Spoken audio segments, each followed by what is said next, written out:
Good morning. For those of you who don't know, my name is Maya Karen. I run a fashion blog called Classically Kept. It does feature luxury, contemporary, and how to style and now natural hair care. So if you're into any of those things, please consider subscribing to my channel. Click the notification bell. That way you will never miss a video. So today's video, we are talking about hair again, and I want to do a huge major shout out and thank you to a person, a part of the community. They brought this subject up, and I did let her know that I am going to research it and I'm going to be doing I guess you could say, a hair talk episode on this. So today we are going to talk about Botox. So we all know what Botox is. We all know what people use it for, right? Forehead, cheeks, underarms for sweating, all of that. You know, it's supposed to be, I guess you could say, the cure for, I guess you could say forever young, right? What I did not know, and what this person in the community, thank you so much, revealed to me or told me is that there is actually, I guess you could say, like a trend of Black women who are getting Botox in their hairline so they can prolong, I guess you could say, their blowouts and so that their edges do not curl up. So let's go ahead and get into it. Okay, so down below, I am going to link a couple of articles that I read about, and then real quickly, it's just like a 4-minute video. I am going to play this for you. We will come back, we will talk about it, we'll talk about the FDA, and then we will talk about my thoughts. So I'll go ahead and show you the video now. Let's get to a story that's all new this morning, and it already has us talking. Botox is becoming increasingly popular for a variety of things. Okay, you think Botox? Keeping wrinkles at bay. Also, though, helping with migraines, stopping excessive sweating. And now more Black women are using it to prevent their edges from sweating out.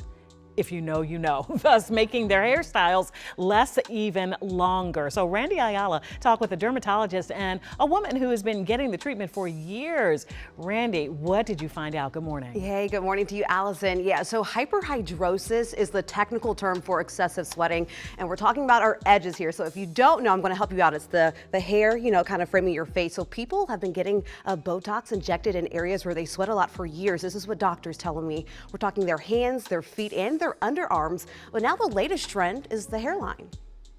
A little bit of micro Botox in her hairline. It's a secret weapon for Wendy Pittman. Game changer, game over. Being able to work out as she pleases. But look at the edges. And not have to worry about ruining her hairstyle. The thing that was keeping me away from the gym were the flyaways and the frizzies. It's a life-changing treatment. For the past 3 years, Pittman has been getting Botox to keep her from sweating out her edges, the hair around the front of her face, and it's becoming more popular in the Black community. At the beginning, I started doing this for myself. In the past, year, Black and brown women have been coming in that want frizz control and real edge control. Dermatologist Dr. Janine Downey is calling this the real edge control.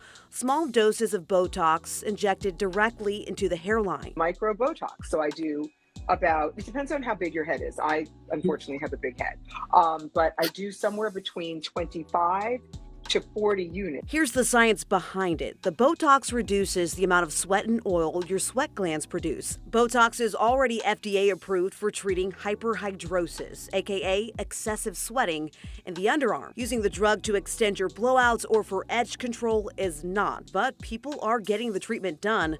Some people even inject it into their hands and feet so they don't sweat as much. Any concern since this isn't FDA approved? So actually I wasn't, because I'm very familiar with Botox cosmetic. The treatment can last anywhere from 3 to 6 months and cost around $600 or more, depending on where you go and how many units you need. An investment, Pittman says, is well worth it. I want to look and feel my best, and I just want my outside to mirror my inside. Yeah, so Allison, this is so interesting because she's saying now she goes to the gym more because she's not worrying about, what her hair is going to look like afterward. Right. She has to go to work or, be out and about. Right. That's everything. And I'm not even being like dramatic and all this, but Black women working out means Black women staying healthier. It seems like perhaps a superficial thing to some people, who don't really understand that the hair is just so important for the next day when you got to get up and go to work. Exactly. Or what have you. So if you have to hop on a Zoom later, we're doing it so much. Right. And when I go to the gym, I pen curl my hair to try to protect it for work. So it'll look like something the next day. Women wearing bonnets in the gym too. So this is just something that she says really helps her. It makes her feel better. And I do want to point out here, not FDA approved to treating your edges, but she said it just helps so much. I also, asked about the risk here because you are injecting toxins into your body. Why is it that when someone is diagnosed with a neurological disorder like ALS, doctors are asking if they've gotten Botox injected? There's been some chatter if the hair loss, what comes with that. So I asked Dr. Downey all those questions. It was so much information, couldn't fit it all into the story this morning, but I'm going to put it all online for us. That's the beauty of our website. You get so much more information. Let me tell you something, those little edge brushes and edge control, I have about 17 of them in my Game house changer. with my 3 kids Larry and knows myself. too. We'll be right back. Thanks, Randy. Okay, so now that you have seen the video, I just kind of want to go over some of the important parts, and I guess you could say some of the cons. So the very first thing, as you heard the person say in the video, or as you heard the reporter say in the video, that Botox has been FDA approved for sweating when it comes to your armpits. Botox has not been FDA approved for your hairline, okay? The other thing that I want to point out, as the doctor was talking about, she was talking about, the size of your head. If you heard her, I think she said anywhere from 20 to 40 injections at the hairline, okay? Let's also talk about price. These, I guess you could say, procedures or treatments are not cheap. You have to go every 3 to 6 months, and depending on where you go and depending on where you are, they can cost anywhere from $300 to $500, okay?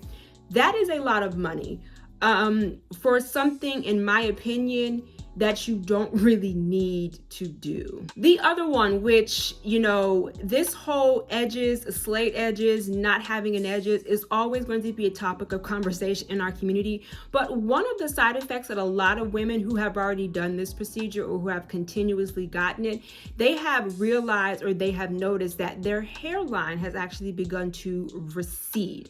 Now, I don't know about you, but I would rather have curly and I guess you could say wild wispies or baby hairs as opposed to not having any edges at all, okay? The next thing is that at the injection site, women have been complaining about, at the injection site, so let's say, again, depending on how big your head is, depending on how many injections you get, women have reported that at the injection sites, they're talking about they have little bumps that are at the injection site. The next one, which is really with any treatment, really with anything in life when you try something new, allergic reactions, okay? Most women have said that really is just kind of like a little irritation. They might get a headache.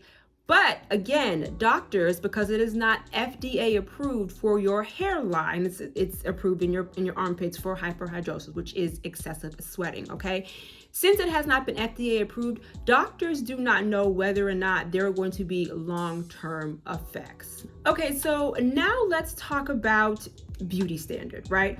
When I was reading the articles, and whenever we talk about these, I guess you could say, extreme beauty hacks, the topic of just beauty and the lengths that some women are willing to go to get to that beauty is ever evolving and ever extreme.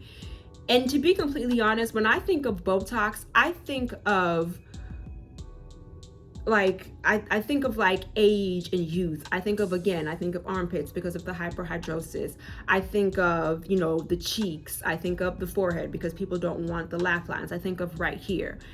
I don't think of it as a hair treatment or a hair, I guess you could say, a hair tip. I will say this because it came up in articles and it came up in the video that I showed you. Botox. This has been, I guess you could say, a phenomenon or a treatment that women of, I guess you could say, not ethnic women, white women or women of another ethnic background, have actually been getting this. I don't know if they've been getting as many injections, but they have actually been getting this treatment to prolong their blowouts. To be honest with you, I had no idea that non-ethnic women, whether they be, I can't even say Hispanic, they're considered minority, but let's just say a Caucasian or a white woman. I had no idea that there were actual tips or she actually had a problem prolonging her blowout.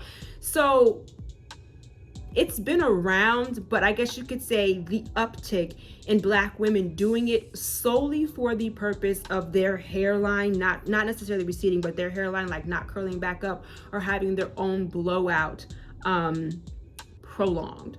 So when we start talking about, I guess you could say, these extreme hair, these hair tips, it always comes up as Eurocentric beauty standards, or people are always talking about Black women are always trying to fit into a Eurocentric beauty standard that they will never fit into. And I have to agree with that. As a Black woman, my hair, I guess you could say my beauty too, but as a Black woman, my hair and my beauty and my features, especially my facial features, are never going to be the same as a white woman. They're never going to be the same as an Asian woman. They're never going to be the same as a Hispanic woman, especially when it comes to hair. We all have different textures. We all have, different beauty standards and things like that. If you go to Africa and you go to like a village, they're going to have a very different beauty standard as opposed to the average Black woman here in America, right? So whenever this conversation comes up about Eurocentric beauty, I think it's true, but I don't think it's also realistic. And what I mean, or not necessarily realistic, but what I mean by that is we are never going to fit into that beauty standard because it was never made for us. So I don't always understand, or I don't understand why a lot of people, when it comes to Black women and their hair and their features, why they're always trying to compare us to a white woman. We are never going to live up to those standards because they were not made for us, and we have different beauty standards. Okay, so I've never really understood that. I understand where it was coming from back then, but we're in 2023. We don't have to follow those Eurocentric beauty standards anymore. And I think it was Jessica Simpson, and I think she did a documentary, I think it was on the Discovery Channel, where she would actually travel to different countries of the world, and they had different beauty standards. So what was, like, for instance, I'll give you another example. Like I said, in Africa, there is a tribe where as the women are getting older, they start them when they are really young, and you've seen them before, where they have like the rings around their neck. And as they get older, their necks get longer and longer and longer and longer. I guess you could say taller and taller and taller and taller, right? In their village, in their country, their beauty standard is a beautiful long neck. Someone from Africa comes over here and you see that, they're not going to be considered beautiful. It's the exact same thing as I know back then in China, they used to bind women's feet because they thought that a woman with small feet was beautiful, right? Here in America, nobody cares if a woman has big feet. She's probably tall, but nobody is not going to date her or not accept her beauty because she does not have small feet, okay? So I understand where it comes from, but at this point, we should be able to move past that. And lastly, my thoughts. Okay, we're getting like a blind situation. Let's see if I can move this over a little bit. No, I hope it's not bothering you guys that much. But like I said, I wanted to get this video out, and they are going to be here, I would say, for probably a week. Okay, so just bear with me. So my thoughts on this phenomenon. To be completely honest, I think it is very extreme, but I think it is also very, very, very unnecessary. I cannot imagine paying someone $300 to $500 every 3 to 6 months to stick me at my hairline. I don't care if it's like a bee sting. I don't care. It's something foreign going into my body that I do not need. To me personally, it is very unnecessary. I think it's extreme. I think it is very unnecessary. I will say this though. The woman in the video, one of the women in the video talked about how she's been getting this procedure for a while and she loves it. It's been life-changing. And one of the reasons that why she was not going to the gym is because of her edges. It was because her blowouts wouldn't last. It's because her edges would revert back. If that is your sole reason for not going to the gym, I think you need to look elsewhere in your life, okay? Your edges, your hair, whether you're natural or whether you're straight, should not run your life, okay? You should not be making life-altering or life-changing decisions based on your edges.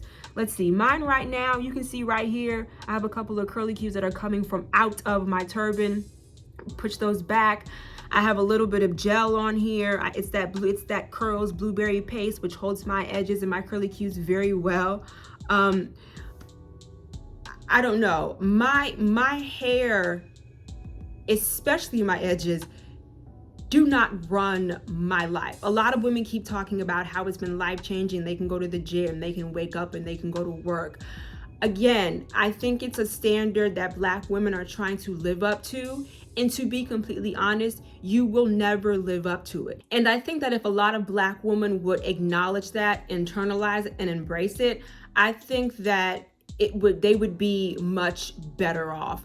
The fact that you have to go to the gym, or the fact that you have to wake up and go to work and your edges are reverted, that's something within yourself. Because again, the lady in the video said, I want my outside to reflect my inside, which, don't get me wrong, beauty is in the eye of the beholder. You're supposed to have a beautiful aura, and it's okay to want to feel beautiful on the outside. But I think if a lot of Black women were not trying to hold to this Eurocentric beauty standard, I think, which I know, again, hair, Eurocentric beauty standards, features, light skin, dark skin, these will forever be polarizing. They will forever be huge topics of conversation in the Black community. But I think that if a lot of women were to accept themselves for who they are and not really care what people think, again, I know it is much easier said than done.